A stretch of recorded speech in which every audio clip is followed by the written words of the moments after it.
বাড়তি দামে বিক্রি হচ্ছে বোতলজাত সয়াবিন তেল, বেড়েছে সয়াবিন, সবজি আর পেঁয়াজের দামও, কমেছে মুরগির, স্থিতিশীল চালের বাজার। আরাকান আর্মির বিষয়ে উভয় সংকটে বাংলাদেশ, বললেন পররাষ্ট্র উপদেষ্টা। বাড়তি শুল্ক প্রত্যাহার নিয়ে আলোচনা হয়েছে দুই মার্কিন উপসহকারী মন্ত্রীর সাথে। খাগড়াছড়িতে অপহৃত চট্টগ্রাম বিশ্ববিদ্যালয়ের 5 শিক্ষার্থীকে উদ্ধারে চলছে সাঁড়াশি অভিযান, উৎকণ্ঠায় পরিবার। প্রযুক্তির হাত ধরে পাল্টে যাচ্ছে তৈরি পোশাক খাত, অদৃশ্য সংকট হিসেবে চাকরি হারানোর শঙ্কায় হাজারো শ্রমিক, মানবিক ন্যায্যতা নিশ্চিতের তাগিদ বিশেষজ্ঞদের। দেখছিলেন ক্রাউন সিমেন্ট সংবাদ শিরোনাম।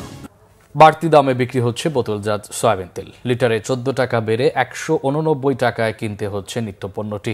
দাম বেড়েছে পেঁয়াজের, কমেছে সব ধরনের মুরগির এবং মাছের দর, স্থিতিশীল চালের বাজার। দু একটি সবজি ছাড়া বেশিরভাগ সবজিরই দাম বেড়েছে 10 থেকে 15 টাকা। সম্প্রতি সয়াবিন তেলের দাম লিটারে 14 টাকা ও পাম তেলের দাম 12 টাকা বাড়ানোর ঘোষণা দেন ব্যবসায়ীরা। এই দাম মেনে নিয়েছে বাণিজ্য মন্ত্রণালয়ও। সে হিসাবে প্রতি 5 লিটার সয়াবিন তেলের বোতলের নতুন দাম নির্ধারণ করা হয়েছে 922 টাকা, আগে যা ছিল 852 টাকা। নতুন দাম বাজারে কার্যকর হওয়ায় বেড়েছে তেলের সরবরাহ, তবে দাম বাড়ায় অসন্তুষ্ট ক্রেতারা। মাল স্টক করে রাখে এই যে মনোগঞ্জে 850 টাকা 4 দিন আগেও কিনছি, 3 দিন আগেও কিনছি, এখন আবার 920 টাকা। নিত্য প্রয়োজনীয় জিনিস, তেল ছাড়া তো চলতেই পারবো না, কিন্তু তেল বেশি একটু হয়ে গেছে। সরকার যে পার লিটারে 14 টাকা বাড়াই দেওয়ার পরে বাজারে মাল আসতে শুরু করছে, তো এখন আমরা গায়ে রেটে বিক্রি করি, কারণ কাস্টমার তো আসলে বিভিন্ন কথা আমাদেরকে বলে। পেঁয়াজের দামও বেড়েছে, কেজিতে 5 থেকে 10 টাকা বেড়ে বিক্রি হচ্ছে 55 থেকে 60 টাকায়। সবজির দামও কেজিতে 5 থেকে 10 টাকা বেড়েছে বলে জানান বিক্রেতারা। ঝড় বৃষ্টির কারণ দেখিয়ে সরবরাহ কমার অজুহাত তাদের। পেঁয়াজ ভাই এখন বর্তমানে 60 টাকা কেজি, আর আগে যে আমরা পেঁয়াজটা বেচছি এটা বেচছিলাম মুড়ি কাটা পেঁয়াজ, ওই পেঁয়াজটা কৃষক রাখতে পারবো না দেখে কি কম দামে ছাড়ছে, আর অনকা বর্তমানে যে পেঁয়াজটা এটা হচ্ছে হালি পেঁয়াজ। এরকম থাকলেও তো নিয়ন্ত্রণ আছে না, তো সামনে উনতাছে আরো বাড়বো, আল্লাহ জানে কি অবস্থা। বৈশাখে ঝড় ছিল, তরকারি বাজারে কেউ আহে নাই, তরকারি মাসে ভালাই দিস।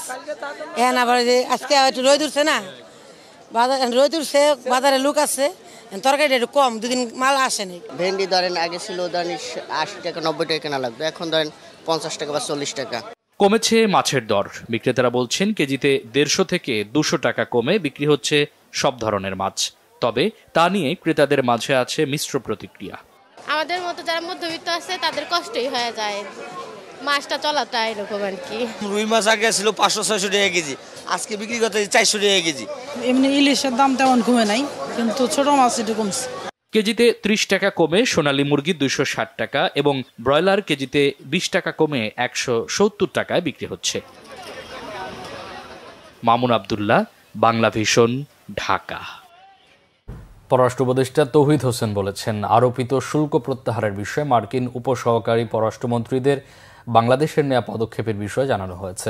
ফরেন সার্ভিস একাডেমিতে ফরেন সার্ভিস দিবস উপলক্ষে আয়োজিত অনুষ্ঠান শেষে সাংবাদিকদের এই তথ্য জানান তিনি। বলেন, বাংলাদেশের উপর আরোপিত শুল্কের বিষয়ে সফররত মার্কিন উপসহকারী পররাষ্ট্রমন্ত্রীদের সাথে বিস্তারিত আলোচনা হয়েছে।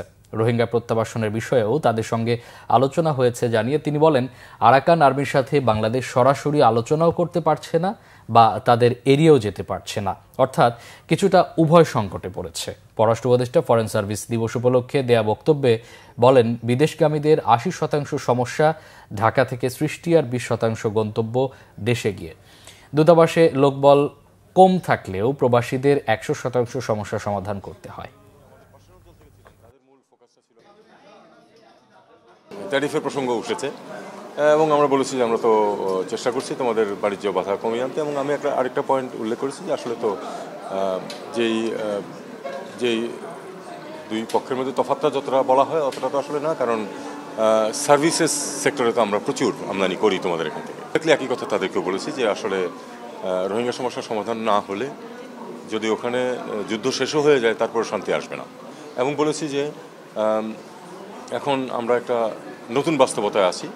সত্যিকার অর্থে আমরা একজন নতুন প্রতিবেশী মুখোমুখি, যারা আবার নন স্টেট অ্যাক্টর, কাজে তাদের সাথে আমরা না পারছি ওপেনলি স্বাভাবিকভাবে আলোচনা করতে, না পারছি তাদেরকে ইগনোর করতে। কাজে 5 আগস্টের পর নতুন বাংলাদেশ গড়ে তুলতে পারেনি গণঅভ্যুত্থান মনে করেন বিশ্লেষকরা। তারা বলছেন, ডিসেম্বরের পর দেশে রাজনৈতিক অস্থিরতা তৈরি হলে এর দায়ভার বড় রাজনৈতিক দলগুলোকেই নিতে হবে, কারণ তারাই নির্বাচন বিষয়ে সময়সীমা বেঁধে দিচ্ছে। মোবাশির আহমদের রিপোর্ট। বিরাজমান রাজনৈতিক পরিস্থিতিতে জাতীয় সংস্কৃতি তৈরির নতুন বাংলাদেশ শীর্ষক এক গোলটেবিল বৈঠক আয়োজন করে ইমার্জিনেক্স ফাউন্ডেশন। নির্বাচন, সংস্কার ও বাংলাদেশ ভবিষ্যৎ রাজনীতি কেমন হবে তা উঠে আসে আলোচনায়। বক্তারা বলেন, সংস্কৃতির বিকাশ হলেই একটি সুন্দর গণতান্ত্রিক ও অন্তর্ভুক্তিমূলক দেশ গঠন সম্ভব। অভ্যুত্থান পরবর্তী কাঙ্ক্ষিত বাংলাদেশ গঠন না হওয়ার কথাও বলেন তারা। ডক্টর ইউনূস বিদেশ থেকে বিনিয়োগ আনছেন, আমি তাকে একটা পোস্টে সাবধান করেছি, বিনিয়োগ আনা মানেই কিন্তু ভালো না। এই কোম্পানিগুলো কিন্তু আমার মাটি নষ্ট করেছে, আমার পানি নষ্ট করছে, এবং তার কোনো ব্যবস্থা, এই পরিবেশগত কোনো ব্যবস্থা, সাংস্কৃতিক দিক থেকে আমার সংস্কৃতি রক্ষা করবার কোনো ব্যবস্থা তিনি কিন্তু করেন না। নতুন প্রজন্ম তো একটা স্বপ্ন তৈরি করে, এখন এই বিষয়গুলোকে আমি কিভাবে প্রতিদ্বন্দ্বিতামূলকভাবে বিশ্ব প্রেক্ষাপটে উপস্থাপন করতে পারবো, তার উপরে নির্ভর করবে আমাদের জাতীয় সংস্কৃতি অভ্যন্তরীণভাবে কত শক্তিশালী হবে এবং একই সাথে বিশ্বের মানুষ এটাকে কত ইতিবাচকভাবে দেখবে। বিরাজমান রাজনীতিতে বিএনপির অন্তর্কোন্দল ও নির্বাচন বিষয়ে সময় বেঁধে দেওয়ার সমালোচনা করেন বক্তারা। এখন আরেকটা দল এই বাইনারিটাই এখানে আবার নতুন করে চর্চা করতে চাচ্ছে। সংস্কৃতির বিকাশে রাজনৈতিক দলগুলোর এগিয়ে আসার গুরুত্ব তুলে ধরা হয় আলোচনা সভায়। মোবাশির আহমেদ, বাংলা ভিশন, ঢাকা। খাগড়াছড়িতে অপহৃত চট্টগ্রাম বিশ্ববিদ্যালয়ের 5 শিক্ষার্থী সহ 6 জনকে উদ্ধারে সাঁড়াশি অভিযান চালানো হচ্ছে। অপহরণের পর 3 দিনেও তারা উদ্ধার না হওয়ায় উদ্বেগ উৎকণ্ঠা বেড়েছে পরিবারগুলোতে। পুলিশ সুপার মোহাম্মদ আরিফিন জুয়েল জানান, সেনাবাহিনীর নেতৃত্বে যৌথ অভিযান চলছে, সেই সঙ্গে বিভিন্ন সড়কে জোরদার করা হয়েছে নিরাপত্তা। গত মঙ্গলবার বৈশাখী উৎসব শেষে বাড়ি ফেরার পথে পানছড়ি সড়কের গিরিফুল এলাকায় অস্ত্রের মুখে তাদেরকে অপহরণ করা হয়। অপহৃত হলেন চট্টগ্রাম বিশ্ববিদ্যালয়ের আন্তর্জাতিক সম্পর্ক বিভাগের শিক্ষার্থী রিশান চাকমা, চারুকলা বিভাগের মৈত্রীময় চাকমা, নাট্যকলা বিভাগের দিব্যি চাকমা, প্রাণীবিদ্যা বিভাগের লঙ্গি ম্র এবং চারুকলা বিভাগের অলড্রিন ত্রিপুরা। তাদের বহনকারী অটোরিকশা চালককেও অপহরণ করা হয়। 6 দফা দাবি আদায় ও কুমিল্লায় শিক্ষার্থীদের উপর হামলার প্রতিবাদে সারা দেশে একযোগে কাফনের কাপড় মাথায় বেঁধে গণমিছিল কর্মসূচি পালন করেছে পলিটেকনিক ইনস্টিটিউটের শিক্ষার্থীরা। গতকাল রাত 11টার দিকে কারিগরি ছাত্র আন্দোলন বাংলাদেশের পক্ষ থেকে এই কর্মসূচি ঘোষণা করা হয়। দর্শক, এই মুহূর্তে 7 রাস্তা মোড়ে আছেন সহকর্মী শুভ মাহফুজ, সরাসরি যুক্ত হচ্ছি তার সঙ্গে। শুভ, গণমিছিল কর্মসূচির সবশেষ কি খবর আছে আপনার কাছে? মামুন, আপনি যেমনটি বলছিলেন, 6 দফা দাবিতে পলিটেকনিক ইনস্টিটিউটের শিক্ষার্থীরা গত বুধবার থেকেই তারা আন্দোলন করে যাচ্ছে। গত বুধবার তারা সকাল 10টা থেকে সন্ধ্যা 6টা পর্যন্ত এই তেজগাঁওয়ের যে আশপাশের যে সড়কগুলো রয়েছে সেই সড়কগুলো অবরোধ করে কিন্তু তারা দিনব্যাপী আন্দোলন করেছে। এরপরে কারিগরি শিক্ষা বোর্ডের পক্ষ থেকে তাদেরকে আশ্বস্ত করা হয়, সচিবালয়ে নিয়ে তাদের সাথে শিক্ষা উপদেষ্টার সাথে বৈঠক করা হবে এবং সেই বৈঠকে তাদের দাবিগুলো মেনে নেওয়া হবে। কিন্তু গতকালকে তারা কিন্তু সচিবালয়ে গিয়ে সেখানে শিক্ষা উপদেষ্টার সাথে বৈঠক হয়নি, অর্থাৎ শিক্ষা উপদেষ্টার পক্ষ থেকে কোনো ধরনের আশ্বাস তারা পায়নি তাদের যে 6 দফা দাবি। এর ফলে কিন্তু তারা গতকালকে ঢাকাতে কোনো ধরনের আন্দোলন না করলেও দেশব্যাপী কিন্তু দেশের বিভিন্ন জেলাগুলোতে তারা রেল লাইন অবরোধ করে তারা আন্দোলন করেছে। কিন্তু আজকে তারা কাপনের কাপড় পরে এই আন্দোলনে নামার কথা রয়েছে জুমার নামাজের পরে। কিন্তু আমরা ক্যাম্পাসের ভিতরে শিক্ষার্থীদেরকে জড়ো হতে দেখেছি, যদি এখন পর্যন্ত তারা তাদের কর্মসূচি নিয়ে এখনও সড়কে বের হয়নি। তবে যে কোনো অপ্রীতিকর ঘটনা এড়াতে এখানে আইনশৃঙ্খলা রক্ষাকারী বাহিনীর সদস্যরা কিন্তু প্রস্তুত রয়েছে এবং তারা যেটি জানিয়েছে কোনো ধরনের অপ্রীতিকর ঘটনা যাতে না ঘটাতে সেক্ষেত্রে তারা কিন্তু সতর্ক রয়েছে। এখানে 6 দফা দাবিগুলোর মধ্যে রয়েছে হাইকোর্টের রায় অবৈধভাবে জুনিয়র ইন্সট্রাক্টর পদে পদোন্নতি পাওয়া ক্রাফট ইন্সট্রাক্টরদের রায় বাতিল করতে হবে। সে সঙ্গে পদবি পরিবর্তন ও মামলা সংশ্লিষ্টদের স্থায়ীভাবে চাকরিচ্যুত করতে হবে। এইটি সহ ডিপ্লোমা ইঞ্জিনিয়ারিং কোর্সে যে কোনো বয়সের ভর্তির সুযোগ বাতিল করে উন্নত মানের 4 বছর মেয়াদী কারিকুলাম চালু করতে হবে এবং পর্যায়ক্রমে তা সম্পূর্ণ ইংরেজি মাধ্যমে করতে হবে। এই দুটি দাবি সহ প্রায় 6টি দাবি রয়েছে। তারা এখানে আমি কিছুক্ষণ আগে দু একজন শিক্ষার্থীর সাথে কথা বলেছে, আসলে তারা বলছে যে এই যে ক্রাফট ইঞ্জিনিয়ারিং যে পদগুলো রয়েছে এখানে বিভিন্ন কলেজ ইউনিভার্সিটি থেকে অর্থাৎ এসএসসি কিংবা ইন্টারমিডিয়েট পাশ করে এখানে চাকরি রয়েছে। তাদের মূলত কাজ হচ্ছে যে টেকনিক্যাল যে বিষয়গুলো যন্ত্রপাতিগুলো রয়েছে সেগুলো দেখভাল করা, কিন্তু হাইকোর্টের যে রায়টি দেওয়া হয়েছে এর ফলে কিন্তু তারা শিক্ষকতা বা শিক্ষার্থীদেরকে পাঠদানের সুযোগ পাচ্ছে। তো শিক্ষার্থীরা বলছে আসলে তাদের যে যোগ্যতা নিয়ে কোয়ালিফিকেশন নিয়ে যেখানে প্রশ্ন রয়েছে সেখানে তারা কিভাবে পাঠদান করবে, এটাই হচ্ছে মূলত দাবির অন্যতম একটা বিষয়। তো এইসব বিষয়ে তারা আশা করছিল যে শিক্ষা মন্ত্রণালয় থেকে বা শিক্ষা উপদেষ্টা তাদের দাবিগুলো মেনে নেবে, কিন্তু সেটি মেনে না নেওয়ার কারণেই তাদের এই কর্মসূচি। কিছুক্ষণ পরে তারা কর্মসূচি নিয়ে বের হবে, কি দাবি জানাবে সেই বিষয়টি আমি আপনার মাধ্যমে দর্শকদেরকে পরবর্তীতে জানিয়ে দিতে পারবো। মামুন, এই ছিল আমার কাছে। শুভ, আপনাকে অসংখ্য ধন্যবাদ। প্রযুক্তির হাত ধরে দ্রুত রূপান্তর ঘটছে দেশের তৈরি পোশাক খাতে, বাড়ছে পরিবেশ বান্ধব কারখানা, যুক্ত হচ্ছে উচ্চ প্রযুক্তির স্বয়ংক্রিয় যন্ত্রপাতি। তবে এই অগ্রগতির আড়ালে দেখা দিয়েছে অদৃশ্য সংকট। দক্ষতা ও প্রশিক্ষণের অভাবে চাকরি হারানোর আশঙ্কায় রয়েছেন হাজারো শ্রমিক। হাইটেকের যুগে পোশাক খাতে মানবিক ন্যায্যতা কতটা নিশ্চিত হচ্ছে তা নিয়ে এখনই কর্মকৌশল ঠিক করা জরুরি বলছেন বিশেষজ্ঞরা। জিয়াউল হক সবুজ জানাচ্ছেন বিস্তারিত। পরিবেশ বান্ধব শিল্প আর প্রযুক্তি নির্ভর উৎপাদন ব্যবস্থার দিকে দ্রুত এগোচ্ছে বাংলাদেশের পোশাক খাত। নবায়নযোগ্য জ্বালানি ব্যবহারে যেমন বাড়ছে টেকসই কারখানার সংখ্যা, তেমনি বাড়ছে স্বয়ংক্রিয় যন্ত্রের ব্যবহারও। তবে হাইটেক এই বিপ্লবের ভেতরেই লুকিয়ে আছে মানবিক এক আশঙ্কা। ঝুঁকিতে পড়েছেন কম দক্ষ পোশাক শ্রমিকরা। শিখতে চাই তাহলে ওরা শিখাবে, ওদের বললে যেভাবেই হোক চেষ্টা করবে শেখানোর জন্য। কোনো ওয়ার্কারে ফ্যাক্টরি থেকে কখনোই বাইর করে দিতে চায় না, তাদের সুযোগ দেওয়া হয়।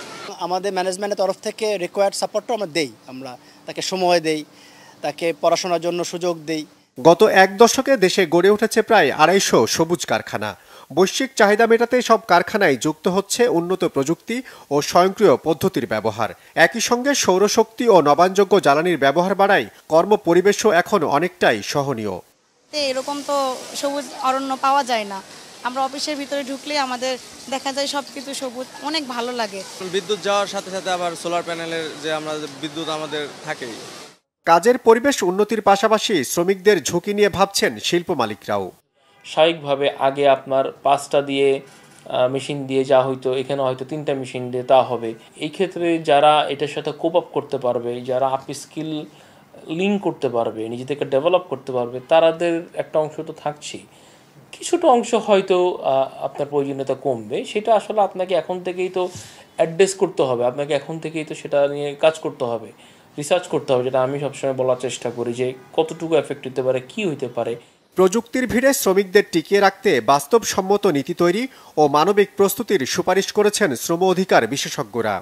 এনার্জির যে রূপান্তরের প্রশ্ন এখন আসতেছে, যেটা এক ধরনের আন্তর্জাতিক বাধ্যবাধকতাও আছে, আবার আমাদের প্রয়োজনও আছে, আমাদের অস্তিত্বের জন্য এটা প্রয়োজন। এই যে রূপান্তর প্রক্রিয়াটা, এই প্রক্রিয়ায় যেন শ্রমিককে বাদ দিয়ে না করা হয়, তাদের অংশগ্রহণ করানো হয়, তাদের যে আপনার কোনো কারণে তাদেরকে কর্মহীন হয়ে পড়ে তাদের সামাজিক নিরাপত্তার একটা ব্যবস্থা থাকে, বিকল্প কর্মের ব্যবস্থা থাকে। গবেষকরাও মনে করছেন শ্রমিকদের সচেতন ও প্রশিক্ষিত করতে না পারলে এই রূপান্তরের সুফল শুধু মালিকদের মধ্যেই সীমাবদ্ধ থাকবে। জ্বালানি রূপান্তরে যাতে শ্রমিক ছাঁটাই না হয় সে বিষয়ে নীতিগত প্রস্তুতি নেয়ার তাগিদ দিচ্ছেন তারা। ট্রানজিশন হলে কি কি চেঞ্জ দরকার, অথবা সেখানে লেবার কাট কোথায় ঘটবে, সেটা যদি আমরা অ্যাসেস করতে পারি তাহলে আমরা বলতে পারবো যে না, ওই সমস্ত জায়গায় আমাদের আসলে ইনক্লুসিভ প্ল্যান দরকার, একটা রুটম্যাপ দরকার, একটা গাইডলাইন দরকার। তার মানে একটা হলো ডিসকাশন করা শ্রমিকদের সাথে, আর একটা হলো আমাদেরকে নিজেদেরই একটু ওয়ার্ক করা যে আসলে কোথায় কোথায় ট্রানজিশন দরকার এবং সেটার ফলে কোথায় কোথায় জব কাট হবে। শ্রমিকদের সুরক্ষায় জাতীয় গাইডলাইন ও প্রশিক্ষণ কেন্দ্র তৈরিতে নজর দেওয়ার পাশাপাশি পুনর্বাসন তহবিল গঠনের পরামর্শ তাদের। ঝুঁকি নিরসনে মালিক শ্রমিক সংলাপের তাগিদও দেন বিশেষজ্ঞরা। লিড সার্টিফাইড সবুজ কারখানার সংখ্যা বৃদ্ধির সঙ্গে পাল্লা দিয়ে প্রতি মুহূর্তেই বাড়ছে নবায়নযোগ্য জ্বালানির ব্যবহার, কিন্তু সে তুলনায় বাড়ছে না দক্ষ মানব সম্পদ তৈরিতে প্রশিক্ষণের ব্যবস্থা। এ অবস্থায় অন্তর্ভুক্তিমূলক ও টেকসই প্রবৃদ্ধির স্বার্থেই জ্বালানি রূপান্তরের ন্যায্যতা নিশ্চিতের তাগিদ বিশেষজ্ঞদের। জিয়াউল হক সবুজ, বাংলা ভিশন, সাভার।